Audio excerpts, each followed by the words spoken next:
Vous pensiez que tout était sous contrôle, que l'immigration au Canada était une machine bien huilée? Eh bien, préparez-vous à être secoué. Imaginez un instant. Vous êtes à deux doigts de décrocher le job de vos rêves au Canada. Un pied déjà dans l'avion, l'autre encore sur le sol natal.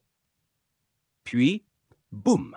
Trudeau lâche une bombe qui fait trembler tout le marché du travail. Oui, vous avez bien entendu, une décision totalement inattendue qui risque de bouleverser vos plans.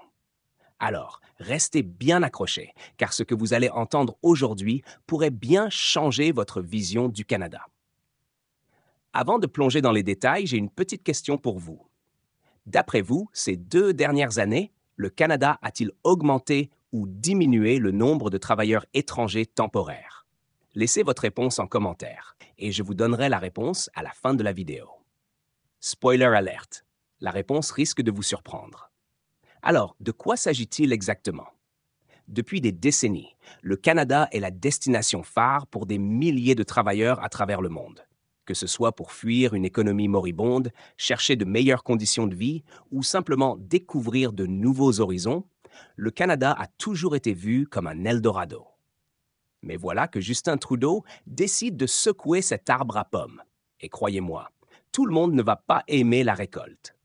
Après des mois de débats houleux, de spéculations et de rumeurs, Trudeau annonce qu'il est temps pour le Canada de réduire sa dépendance aux travailleurs étrangers temporaires.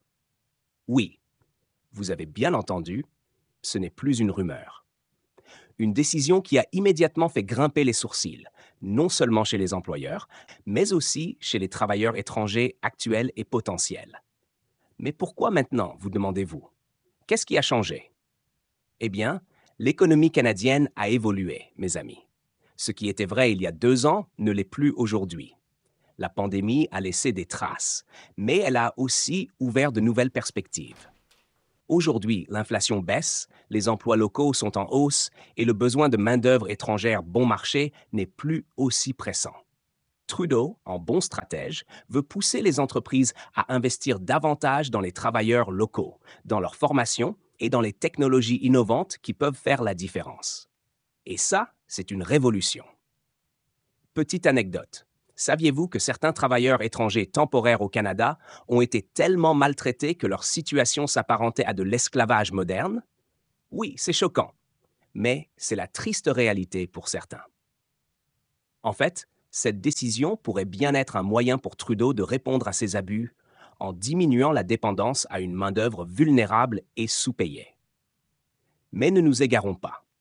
Cette décision de réduire le nombre de travailleurs étrangers temporaires ne concerne pas tout le monde de la même manière. Elle touche principalement les secteurs où ces emplois étaient devenus une norme, comme l'agriculture, la restauration et les soins de santé. Toutefois, des secteurs clés comme la construction et la sécurité alimentaire bénéficieront de quelques exceptions. Pourquoi, me demanderez-vous? Eh bien, parce que sans eux, certaines industries pourraient tout simplement s'effondrer. Bon à savoir, malgré cette décision, le Canada reste l'un des pays les plus accueillants pour les immigrants, avec un taux d'investissement étranger direct parmi les plus élevés au monde. Alors oui, la porte reste ouverte, mais sous certaines conditions. Cette décision de Trudeau est-elle une bonne chose? Certains diront que c'est un pas dans la bonne direction pour favoriser les travailleurs canadiens.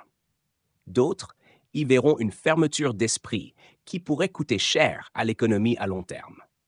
Pour ceux qui veulent en savoir plus sur comment cette décision peut vous affecter directement, je vous invite à consulter les liens dans la description. Vous y trouverez des informations supplémentaires sur les nouvelles réglementations et sur la manière de naviguer dans ce nouvel environnement.